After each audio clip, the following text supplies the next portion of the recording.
I think Zoro did it the fucking best. No movement. Well, okay. Now we can bleep it out. I don't know how to bleep, so it's whatever. I'm just.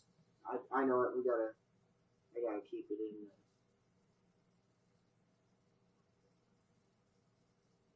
But Zoro did it the best. Just chink. Oh, wait. Katang. That's how he did it. Just with Enma, single sword swing. And Luffy just dodges it. And then he goes, oh, Gama no! I think that the Kong rifle is interesting. Now, in reference to the prior page, I truly think that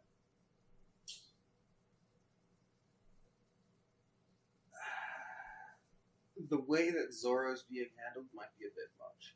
I understand all the Zoro fanboys, yada yada yada. Hey, don't you start talking shit about the best swordsman in this entire series.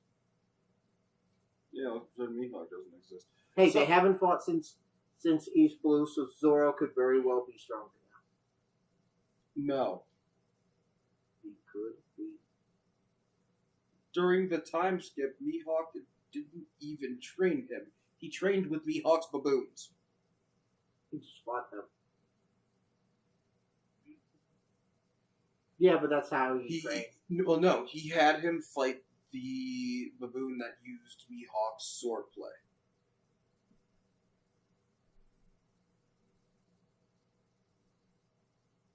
Because the head gorilla has a blade that is a replica of Yoru.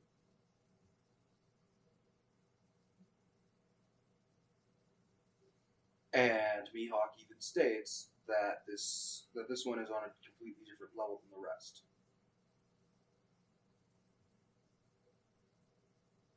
Either way. Oh no! Don't get me wrong. I think this moment is absolutely phenomenal.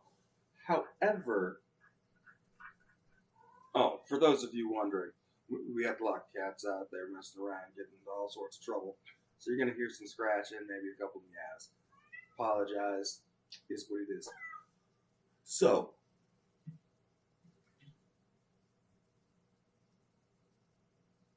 the problem is Zoro promised that he'd never lose again. It doesn't make him a boring character. It makes him a predictable character. I'll give you that. Because it means that either he fails to keep his word, which is kind of one of the things that One Piece is all about, you know, my ninja way, or my pirate way, or he struggles a great deal and pulls out the win in the end. And we haven't even seen him struggle. Not post time skip. I mean, he was sweating Carrot, but at the same time, like, here's the issue. I get that Zoro has Enma, and that's supposed to be a huge power-up. I understand that Sanji has the raid suit, and that's a huge power-up. But the thing is, these things were introduced beforehand. Like, I understand that right now he has one of Odin's swords, and it cut Kaido in the past, and it definitely has, resounding energy.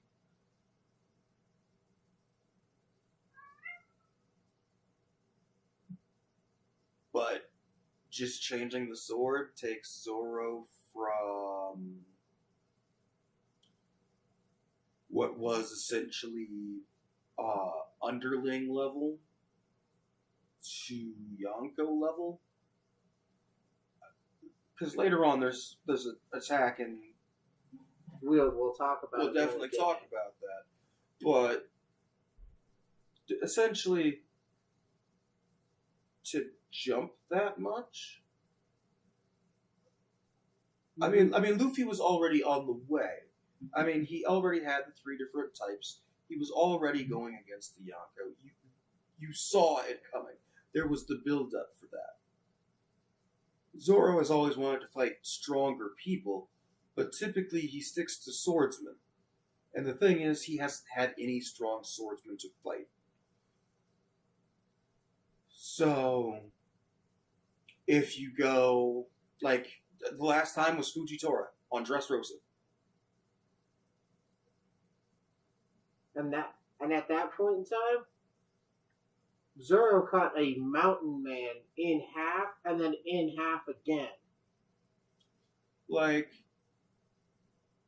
if you compare Zoro to Killer, for instance, one Purgatory Onigiri was enough to strike down Killer. And he didn't even have his 3rd sword. He used a scythe that he was stabbed with by Killer, who was acting as Kamazo the Killer. I understand. I'm picking up. Just keep going. But now he's just. I mean, it's a wind slight. It's a wind cut. So I mean, definitely lower level. I mean, but it's an attack done by Kaido, so Right. It's Yonko level attack that's being fended off one-handed, one sword. he deflects it as opposed to like takes it head on. Right. But he's able to just deflect it. Well, I mean, I understand that it's not like Big Mom's Ikoku Sovereign, where she sent that huge sword blade flying, yeah. and Kaido sent it back with Thunder Bagua. I mean, I'm pretty sure that's anime only. But if you take that into consideration, none of the scabbards were able to just deflect an attack. The Boro Breath cut in half. The Wind Scythes chopped off Kiku's arm. It's obvious that the scabbards Like- just aren't as strong. Well, right. Well, I get this. And they're not even, and it looks like they're not even half as strong. Like, Kaido did a Boro Breath, and Raizo even got in that reversal scroll. But Zoro.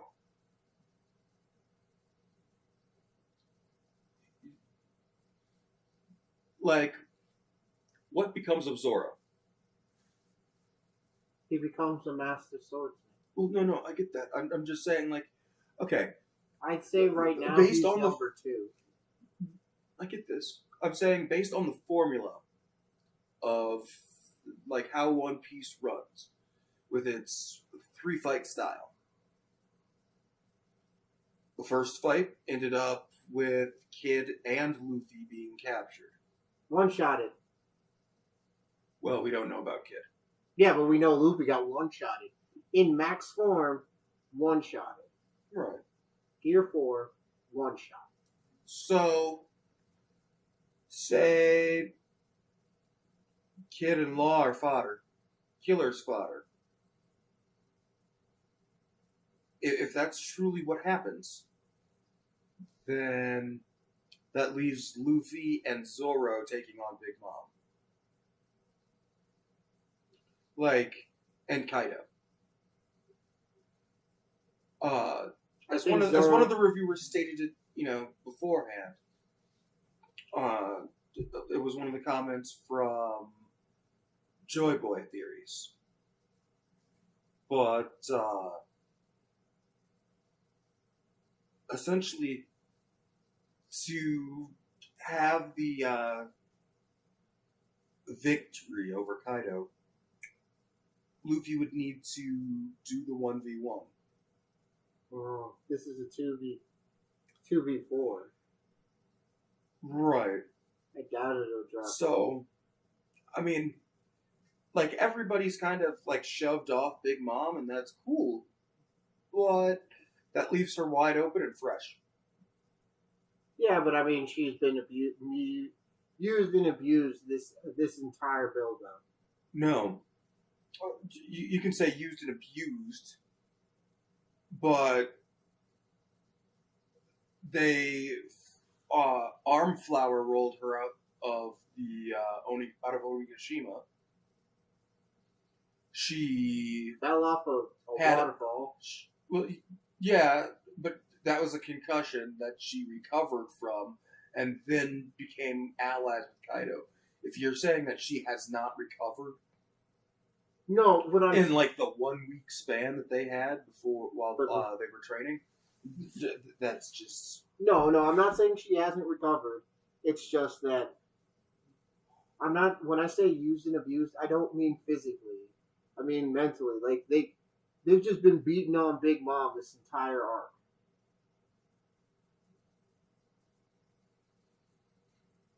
Maybe, and like prior to this arc, like it's like they have a vendetta against her for taking one of the. It's almost like they're mad at her for taking one of their shipmates with her. look. I love this fight. It's a good fight. These fights are great. This But fight I is pretty feel, good. and while I love the fact that Oda has been giving this focus, I am hoping, against all hope, that this doesn't off-screen other fights. Like what fight?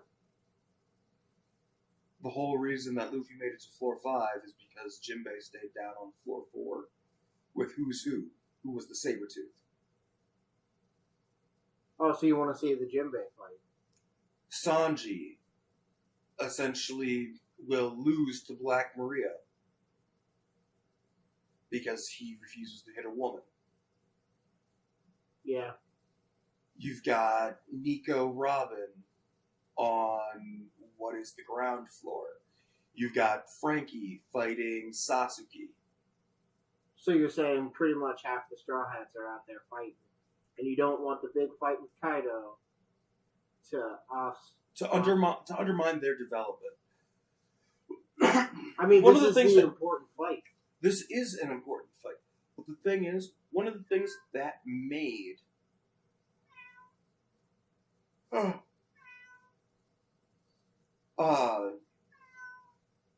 Water 7 or Ennis Lobby one of the best arcs is because it didn't skip anybody.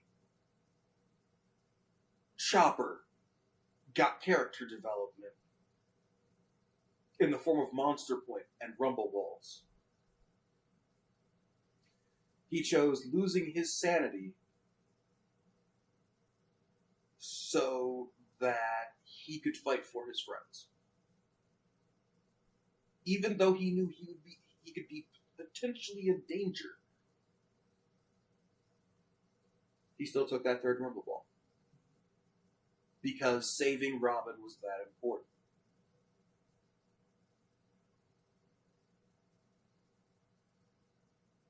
Usopp climbed the Tower of Law and was sniping Marine soldiers across the bridge. Frankie ran through the tunnel after Luffy and ran past Rob Lucci to end up actually saving Nico Robin's life. Because she was going to get stabbed by Funkfried, Spandom's elephant sword. You have Sanji sticking to his shtick of not fighting a woman and being, basically turned into bubbles. Or not bubbles, but basically being rubbed smooth. And it's not until he got, splashed with water that he revitalized. So you had Zoro take on Kaku. Frankie even fought Choppa. So everybody got. Oh no, Fukuro. That's his name, I believe. So everybody got love, and you're afraid because this fight is such a. Right. See, you know what? Such a fight that they're just going to kill everybody else's. Well, see, they already off-screened some stuff. For instance, the Page 1 and Ulti fight against Nami and Usopp, they literally just came running it back in, bleeding. I'm sure they did that for Funimation or Funimation, whoever makes the anime. So because that company takes liberties with One Piece, so they're just being like, okay, here you go, spaces for liberties. If it's one chapter per book, like. Well, right. My thing is, that whole thing would be BS. I mean, sure, you're okay. You love Dragon Ball Z. Yeah. Sure. I mean, great and wonderful. But if they took, if the official animation took a fight against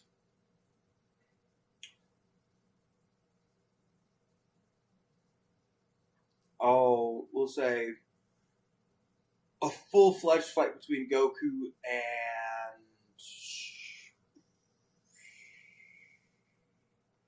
like the Saiyans of Universe 6. Super Saiyan God Goku versus the Saiyans of Universe 6. Now, they could pull off a whole bunch of flashy finishing moves. He could even get his Ultra Instinct transformation, but none of that would mean anything if they said it was non-canon. Yep. They've killed a lot of the word non-canon has ruined lots of awesome things. So it's cool if Toei does it, but it's literally a fight that the author didn't show. They can buffer it all that they want, but as soon as they start adding in attacks and other things, like, you detract from the story. I mean, I get it. Like, I really do. Yeah. That's all I'm saying. Zoro is headed towards that.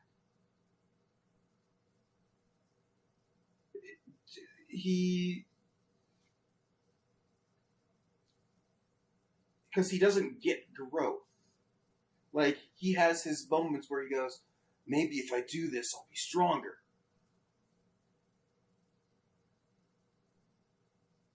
And so, I guess Zoro's just a prodigy. He just has epiphanies and gets power-ups. Well, we all know that Zoro works very hard for his power. It's not just something that suddenly happens. On more than one occasion, you can see him traveling on the Going Merry and the Sunny. Working out. Swinging a dumbbell. Well, yeah. Most definitely. He puts in the hours. My thing is,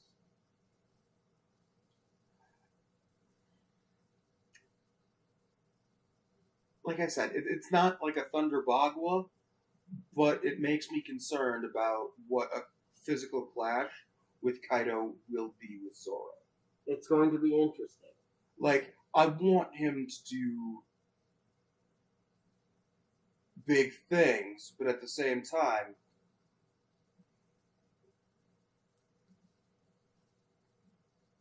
it kind of throttles Zoro, if you know what I mean.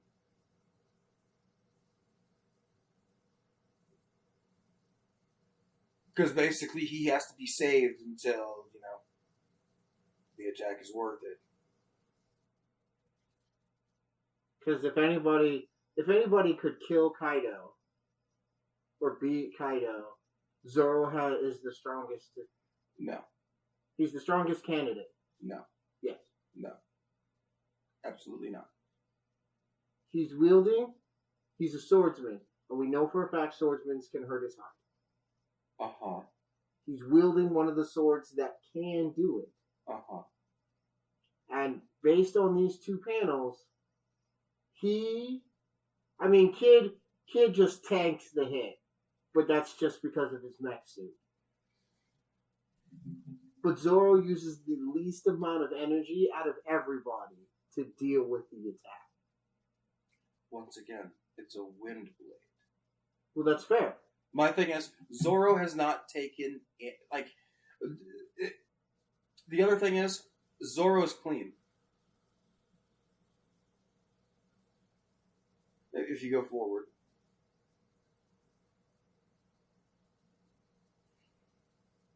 Like, Luffy comes in with this Kong rifle, and Kid's coming in with the Slam Gibson. Law pops in with the Gamma Knife. Straight, like, he's like, I don't know where your heart is. I've never seen the anatomy poster of a dragon, but I do believe your heart should be right around here. We're talking, this is why I said earlier that Law is very high DPS. He has high critical, because that Gamma Knife, he aimed for Kaido's heart. He's aiming for his heart. That doesn't mean he hit it. Well, yeah, I know. On top of that, if a dragon has more than one heart, I mean, yeah, sure. If you take out a heart, that's cool.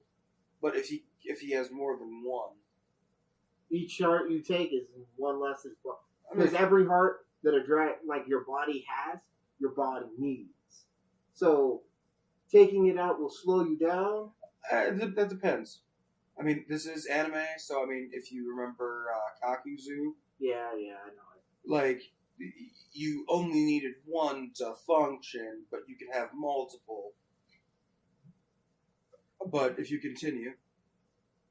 Now. See, but here's my thing. Yes, we want to say that he's taking a lot of damage. But he's legitly in dragon form. That's how you know he's fighting seriously. Technically, the strongest form for any individual would be their hybrid form. That's typically how that works. But we've only ever seen Kaido in his base form and his dragon form. Right. So, I mean, it stands to imply, based on other things, that he has not shown off his full power. But the other thing is, anime is super descriptive, or manga are super descriptive. The art styles are designed to be that way. Kaido's clean. I mean, he's got some blood on his lip. No. Look, we see where Law stabbed him. There's blood there. Oh, nope, never mind. That's his armband. I retract my previous statement. Because there was, like he said, because of the way the art style is, it's very, very descriptive. It's real intense. So I thought that where Kaido gets stabbed from Law, the way they have it drawn, it looks like that spot is bleeding, but it's just one of his arm bands that have spikes on it. But like Kaido's like, enough of these tricks. Everything they did is tricks. Zoro's only attacked him once. Everybody else has gotten 2. Luffy's got 4 attacks in. Well, he's gotten 3. It's 4. No, because he's gotten 3 in at this point. Okay. And Zoro's only gotten 1. Right? Everybody else has got 2. No. And this is where Killer gets his second hit in. Like, Killer's like, alright, I'm going to see how tough your scales really are. All I got to do is cut them, right? and then he uses this Scyther Sonic, and this thing looks like it goes all the way through him, and Kaido feels it because he's pissed about it. He's like, "Ah!" See, here's the thing. My thing is, are they actual blades or sonic blades? Probably Sonic blades, but they look like actual blades. They're two toned. They are, but the whole thing is shaded. And they're wavy, and that's done on purpose. Right. Like you see the like the shading, the light shading for what should be solid black if it was an actual blade. Yeah. It essentially could be like a vibration attack. Yeah, I believe that. All right, so moving forward, and like Kaido takes damage, he's like, yeah. And up to this point, he's tanked everything. He's still tanking it. Everybody all of the attacks, he's let them just go on through. And then Big Mom with the cheap shot. But it's 2v4, so I can't get mad. Killer gets fucking laid out. And Big Mom's like, hey, so long as you're outside, I'm gonna get you.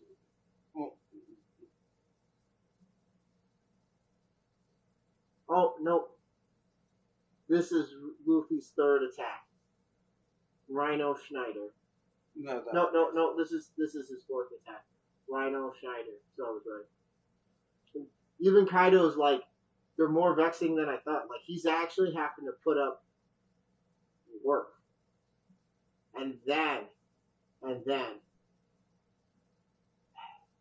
Zoro's like, Taffy, shoot me up here. Shoot me up there. But I think it's funny that Zoro decided to take Luffy's Nomer for law. He's like, first them, now you. I'm not your personal servant, but he does it anyway. Next. Okay, so I mean, once again, like Zoro doesn't impress me here. Like it's nice, it's cool that he's definitely contributing to it, but like he cuts fire in half. Yes. The second time in this fight. Congratulations. So basically, we found the thing that negates Kaido's Boro breath. So essentially, the blast breath is a useless technique. Yes. I mean, that's cool and wonderful, but more often that it's used, basically it's just like, okay, so these two things cancel each other out. Yeah, but you got to think, boss fight. This is a boss fight, so they have to. This is less about doing things like it. Kaido uses an attack. Has fire-based breast weapon. It's nice to have somebody who can cut his fire-based weapons in half. And then Zoro does the one style, and when Kaido looks at him, he's like, "What's this?" And Big Mom is like, "Look out, Kaido! That's no ordinary sword." And then Zoro, my man, Zoro uses one sword style, flying dragon blades, and cuts the horn off the mountain. Cuts it off. Now, here's the thing. This skull is the size of a mountain. These horns, if you cut them off at their base and measure them up, they are the same height as the mountain. And these are actual horns. Like, this place is so large that Kaido, in his immense dragon form, is nothing more than a flying snake. Like, he is proportionately this big, Kaido in his dragon form. And these horns are like real horns. Really there, but you could have just made no sense comparison. Yeah. Well, like, I was trying to figure out. Because the thing is, it's more like this. Like, when you see the initial picture of Onigashima, say Onigashima is about as big as this guy. Right on the top, as a little snake, is Kaido. You get to see his form. Which would make, in comparison, the horns at least about this big. So, we're looking at this ratio. Right? And Zoro cut a horn off. And he didn't just do it like a fancy schmancy sword style where he uses this attack, it cuts through the thing, and then it slides off. No. He gave it lift. And he didn't just give it a little bit of lift. He probably gave it 100 feet of lift. Which, in of itself, requires more force than just cutting through.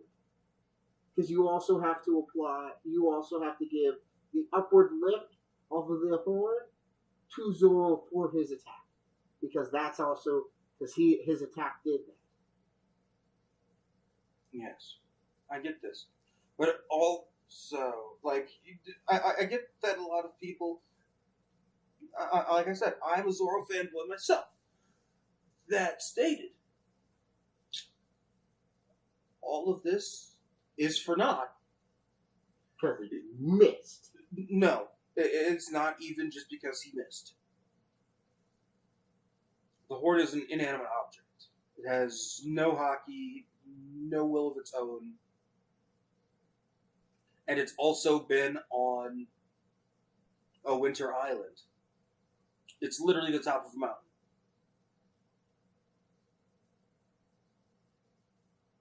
Have you tried to cut through bone?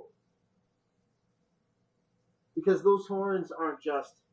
Because if my knowledge is correct, that thing used to be alive. That skull used to belong to a living being. Yes. However, consider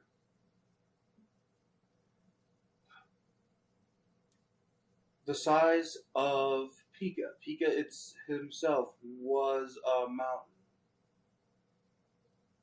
Like, cutting a solid object in half, something that doesn't defend itself.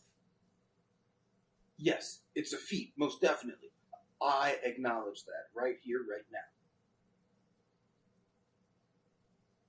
But you can't compare that to, one, Kaido's durability, and two, his haki. The other thing is, we notably have not seen Kaido use armament. And that disturbs me. Here's another thing. Kaido dodged that attack. Zoro didn't just miss because he aimed terribly. Kaido actively dodged it. Like, that's my point, is that Kaido, up until this point, has taken every hit. He hasn't dodged. He's just like, come on, guys. I know you want to beat me up, so here, beat me up. Because I know you can't get to me. And then Zoro uses Enma. Kaido notices and dodges. He actively dodges. Unless you're saying that Zoro missing was totally happenstance. Like, he just had one poor aim. But this is Zoro we're talking about. Do you think he missed? I mean, he's shown observation haki, but it's stated that his armament haki is the highest.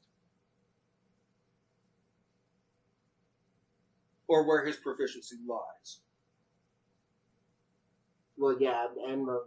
That makes sense considering Enma. Oh, this was before Enma. It was like straight post time skip. Sanji was observation, Zoro was armament, and Luffy was conquerors. But yes, it's a strong attack. Would it have damaged Kaido? Most definitely. Would it have done lethal damage? Possibly. That depends on where he hits him.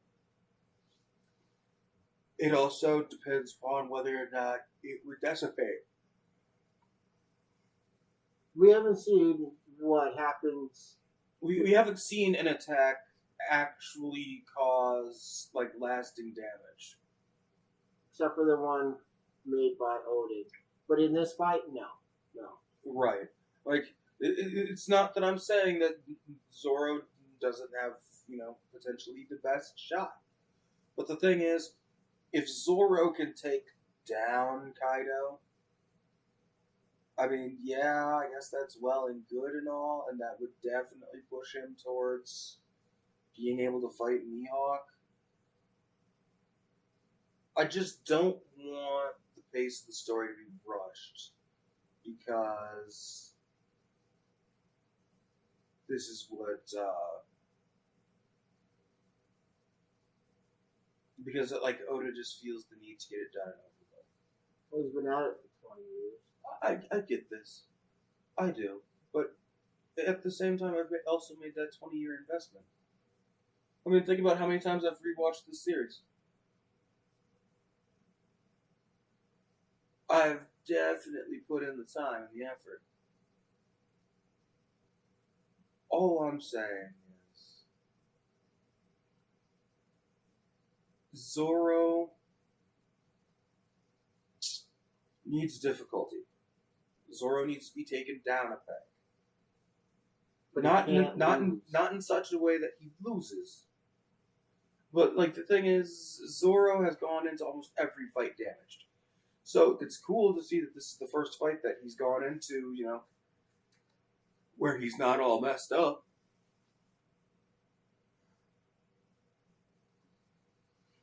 I mean, because the only handicap that he had earlier was cutting down a poo. And I mean, you want him to fight for it? Literally, after missing, Kaido is like, why is his katana bear Odin, the presence of Odin within it? And the Big Mom's like, we've underestimated him.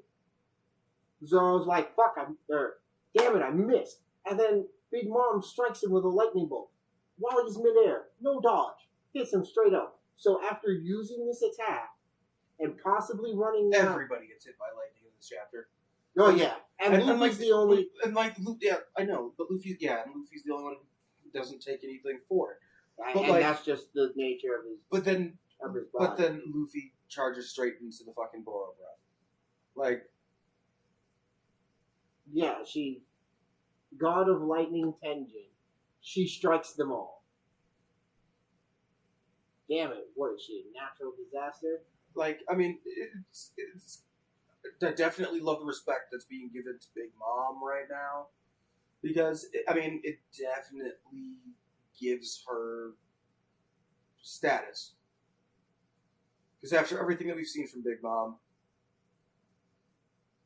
this is the first time that she's felt like a threat. Everybody's got to worry about Kaido because Kaido can tank all of their punches, so they got to get him. But Big Mom, Kaido's the tank, Big Mom's the DPS. And boy howdy, is she handing out that DPS today. Well, I mean, Big Mom, she's fought on her own turf. And, most of the time in her turf was spent chasing after some cake.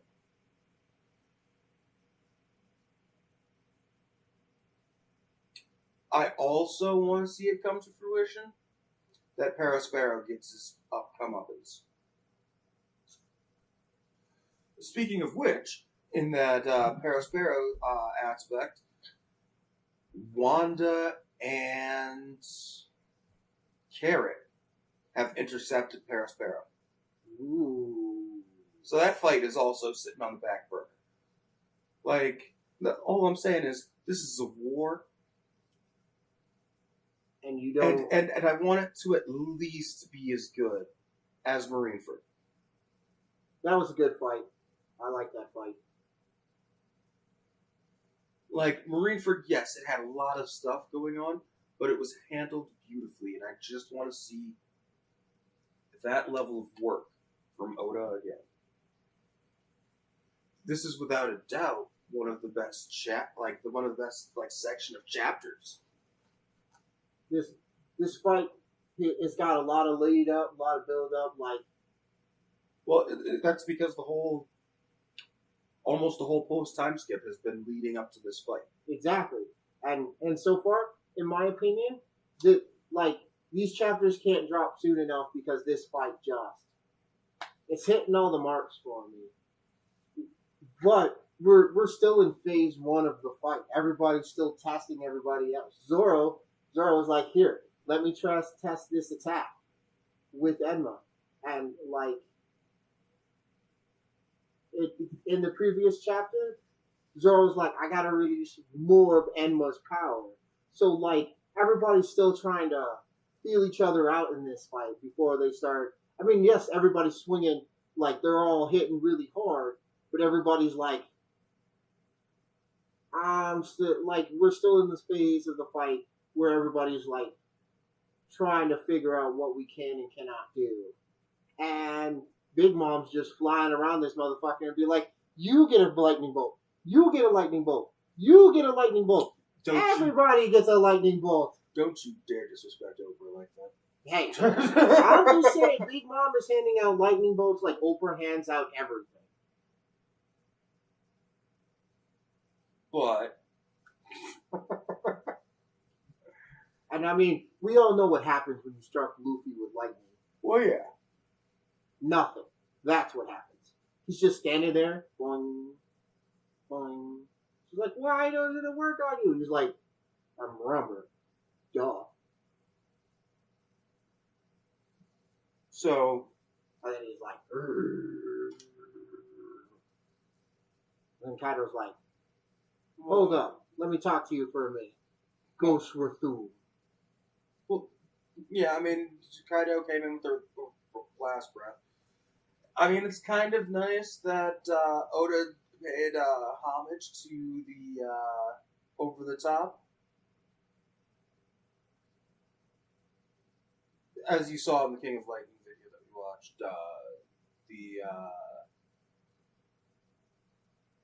the intro has Luffy riding through the blast breath. Oh, yeah, yeah. Using the new reroll. And he just, my flame doesn't work either? Why not? Guts. I think that's a real nice thing. It was a nice homage to what Kaido said in the previous chapter. He was like, at least you guys aren't just a bunch of fools who think you can win this fight with guts. And Luffy's like, no!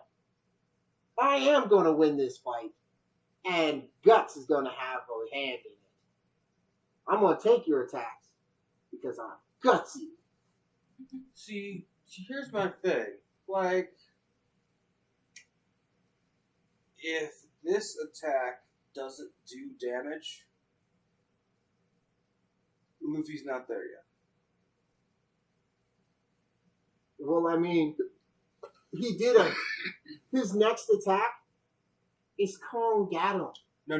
I mean, if there is no resulting, like, physical response damage from this is the lull. This is the lull part of Luffy's fights. Well, he's in his top form using his top attacks.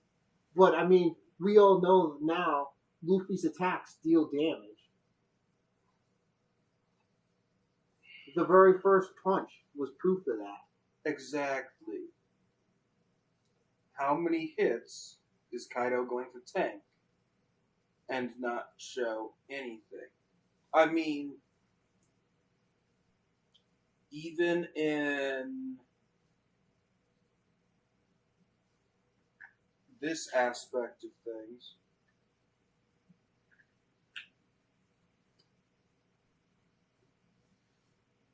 like, so you see his face bow in. Like, that's cool and all. But I mean, here's the thing. But he hasn't even so much as gotten a bruise lump. Well, here's the thing. Kaido's powers make him immune. He has resistance to piercing damage. He has resistance to slashing damage, and he has resistance to bludgeoning damage. But he's already stated that you guys can negate my durability. No. You guys can bypass my durability, so this isn't a suicidal mission. The thing is, if he does not start taking damage soon, it doesn't matter. This whole thing will be the lull. Yes, it'll be amazing when it's animated. It's amazing to read. But this whole thing will just be a lull. Hey. This will be the middle portion. This will be the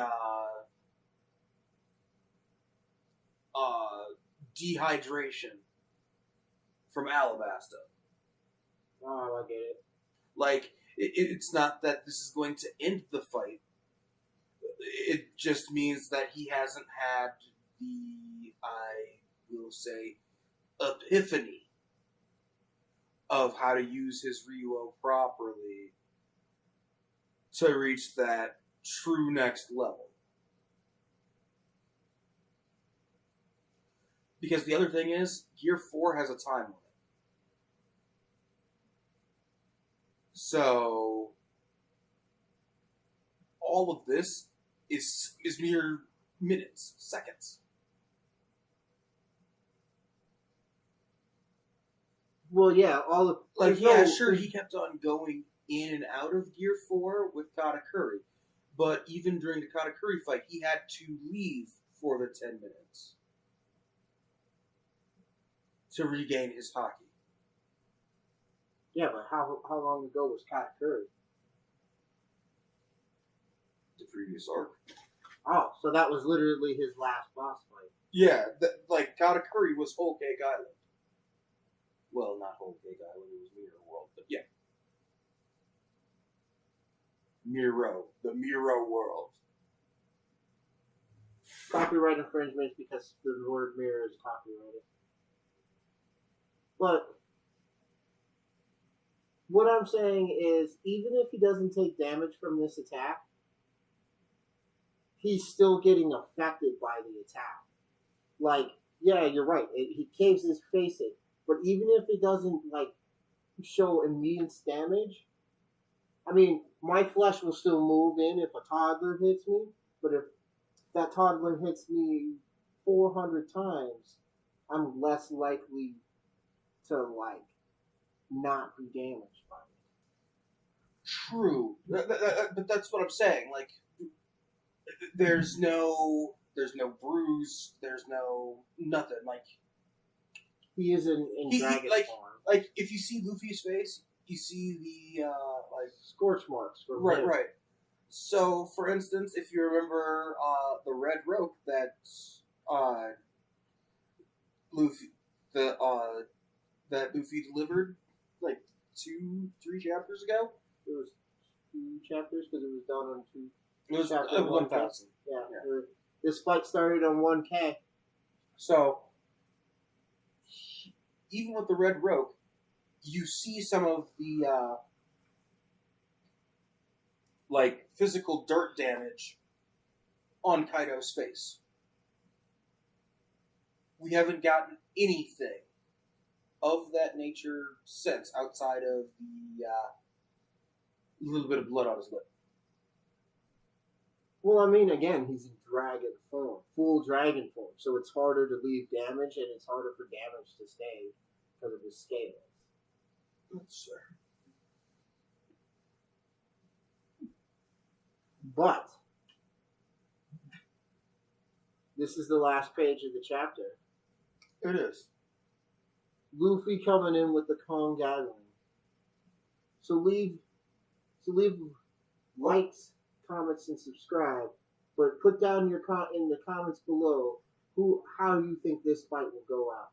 Like, who do you think will beat Kaido? I still say that Zoro will make a decisive blow that'll cut Kaido's durability at least in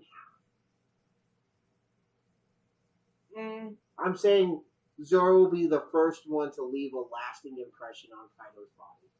I feel like if the first blow is going to be a thing, like the first crucial blow, it's going to be somebody reopening Kaido's wound. Oh, you're gonna say? I'm thinking that, it's the world of pirates. You don't have to fight fair. While it's potentially dirty to, cut open all a wound, it's not like we haven't seen it before. Yeah, but these guys, not a single person has aimed for the scar. This is true. However, oh man, what the heck was it?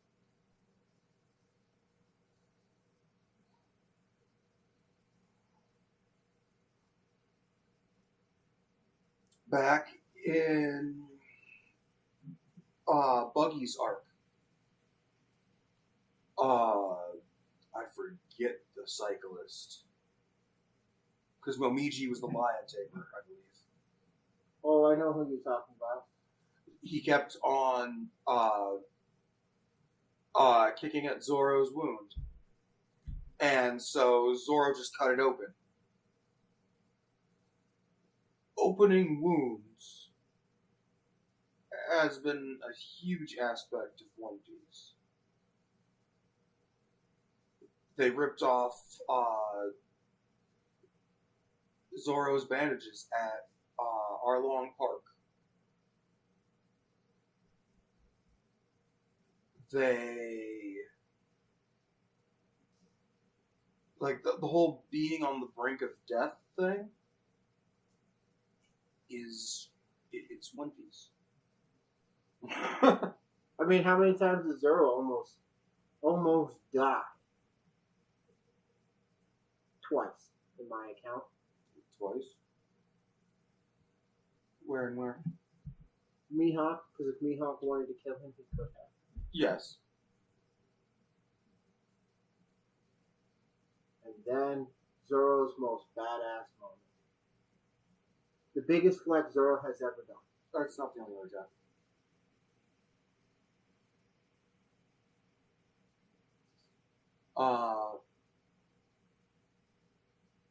One of the others where he had actually gotten close was with Enel.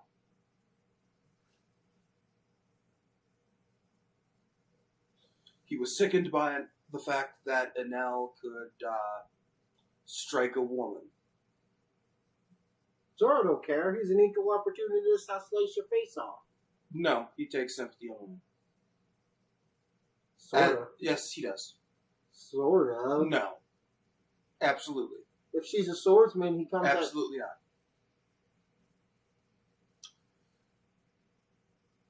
This is repeatedly shown by Tashigi,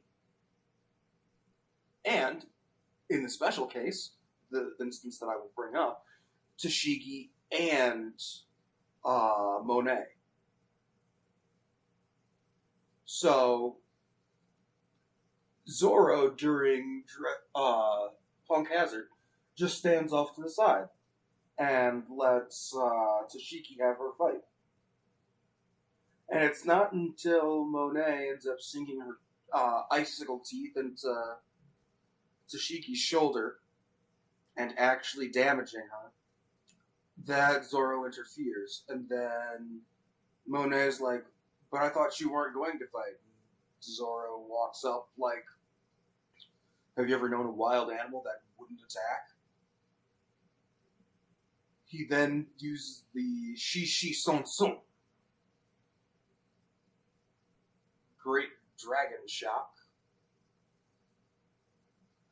And cuts her in half. This attack could have effectively killed her. Essentially, and spoilers for the people who aren't already there. I know you if you're watching this review, you probably have. So, but he doesn't apply hockey. Equal opportunity. Face cutter offer. No. Sure, he didn't kill her, but he didn't need to. Yes. Yes, he did. You do realize that he straight up Goku'd the entire crew. Everybody on that island. That's because Zoro's a bat. No. Not in the good way. I'm talking negligent Goku. I'm talking Goku from Resurrection F. Yeah. The Whis time stop moment. Yeah. Because That was technically Vegeta's fault.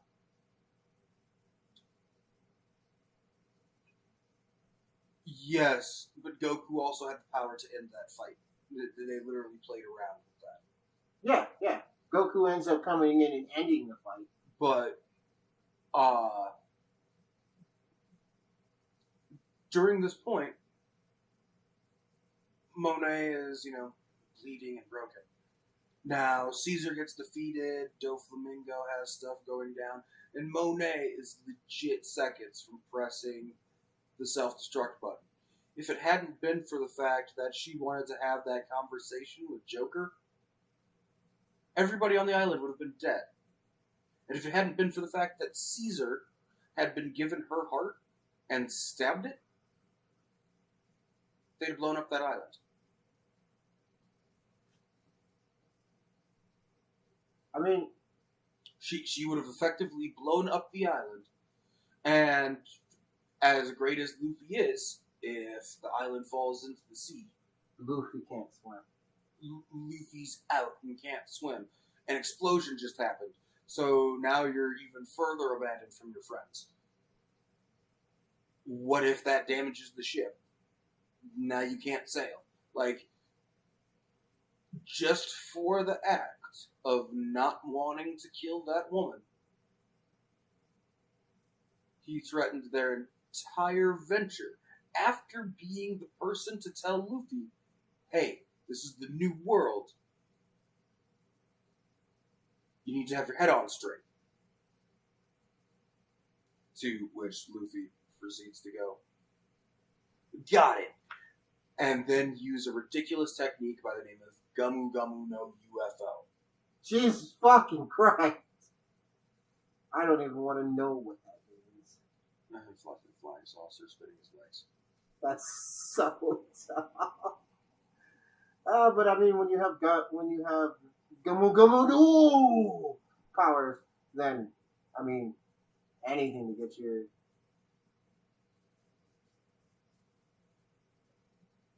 get your flex on. Yeah, pretty much. To get your stretch on. But either way, still, Zoro, woman, sure, he'll be soft on a woman, but he'll fight them. Oh, most definitely. He will most definitely take the fight. I'm just saying that at the end of the day, attacking the woman becomes the issue. He attacks them just fine. Well, no. Actually attacking them. Yeah, I know, going for the kill is a different thing, because it boils down to his childhood trauma. The first time that he met Tashigi. He got mad at that lady. He was super mad at her. Yep. And she goes, why won't you defeat me? And she's like, it's because I'm a woman, isn't it? Like, and then he gets all pissed off about it due to the fact that, she looks exactly it's the way that Kuina talked. So, what if Kuina just got amnesia and ended up joining the Marines to Shigi?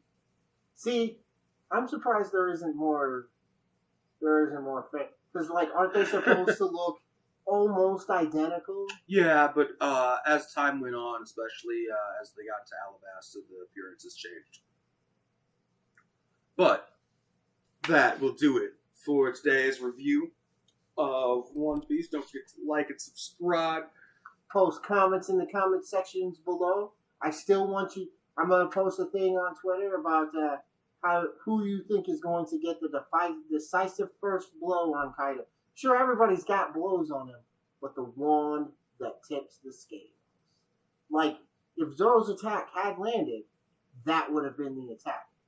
Who lands the attack that hurts Kaido? And don't forget, he's just a mon in a mask.